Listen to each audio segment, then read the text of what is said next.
ईश्वर से प्रार्थना करता हूँ उन्हें वे अपने श्री चरणों में स्थान दें और साथ ही साथ जो पूरे परिवार पर ये दुख की घड़ी आई है उन्हें वे सहन करने की शक्ति प्रदान करें। ओम शांति, ओम शांति। बाहर के वो सदस्य रहे हैं और कई ऐसे हिंदी अंग्रेजी दोनों भाषाओं पर उनकी अच्छी कमांड थी और जब वो लिखते थे तो अंग्रेजी जैसे मोती जैसे उनके अक्षर आते थे और जब अंग्रेजी में कोई हाईकोर्ट का निर्णय होता था तो मुझे अच्छे से याद है कि अच्छे खंडवा के जाने माने वकील साहब लोग भी बोलते थे कि भाई सखाराम पटेल साहब इसका अनुवादन करेंगे। तो ऐसे उस बार के सदस्य हमारे बीच में उपस्थित है, हमारे संपत जी पाचौरे साहब और इधर दशरथ सिसोटे जी, वो भी अपनी श्रद्धांजलि रखेंगे बाहर की ओर से।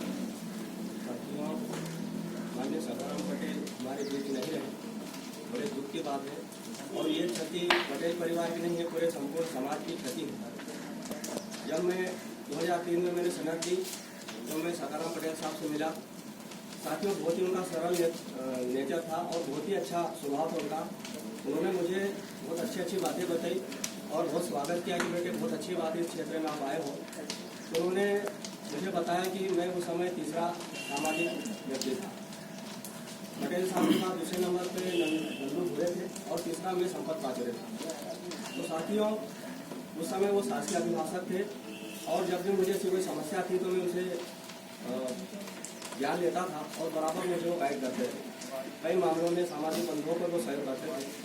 तो साथियों, बड़े दुख की बात है, मैं वकील परिवार की तरफ से उनको श्रद्धांजलि अर्पित करता हूँ और कुदरत से कामना करता हूँ कि उनके पटेल परिवार एवं समस्त हितैषियों को दुख सहन करने की शक्ति प्रदान करें। धन्यवाद। अधिवक्ता दशरथ जी सिसोटे।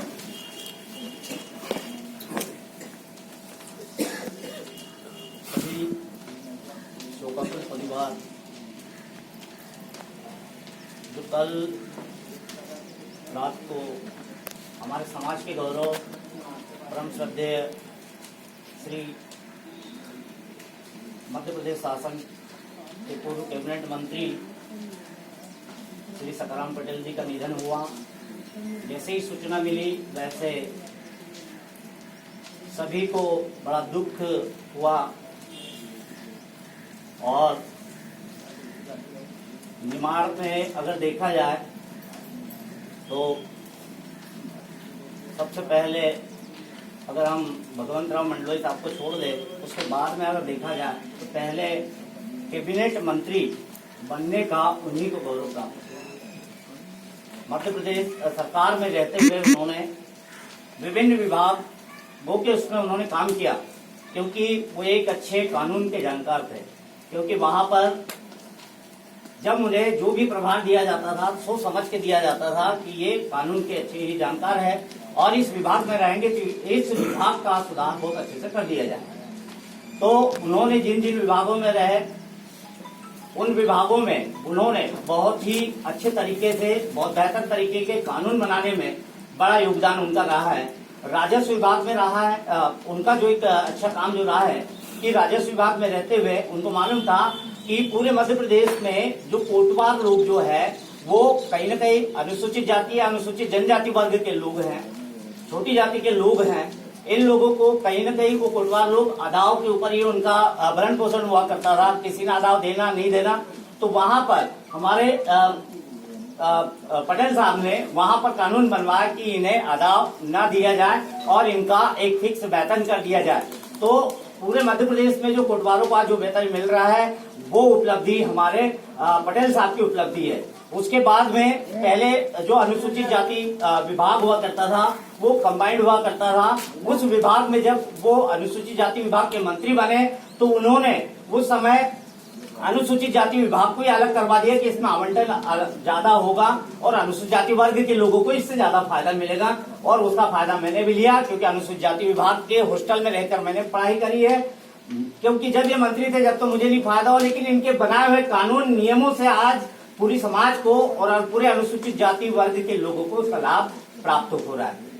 ऐसे ही उनके बहुत सारे उन्होंने जो काम किए और मैं आपको 6-7 साल पहले की एक बात बता रहा हूं कि यहाँ पर एक विवाद उत्पन्न हो गया था कि डॉक्टर अंबेडकर साहब की जो प्रतिमा वहां पर वो दादा के ही द्वारा स्थापित की गई थी और वो प्रतिमा को वहां से हटाने का प्रावधान चल रहा था नगर निगम, और ये बहुत सारी चीजें हो रही थी।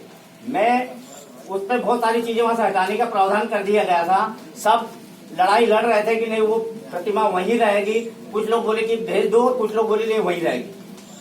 इस बात को लेकर मैं दादा के पास गया और दादा उस समय बोल नहीं पा रहे थे, उनको प्रॉब्लम थी। मैं बात मेरी पूरी सुनी। मैंने दादा आप चाहते हो कि वो प्रतिमा वहीं रहे? तो दादा ने मुझे कहा कि मैं चाहता हूं कि वो प्रतिमा वहीं रहे, क्योंकि सबसे ज्यादा गरीब लोग बेचारे वो अस्पताल में ही आते हैं, तो वो मैं गरीबों की मसीहा को मैंने अस्पताल के पास ही बिठाया है।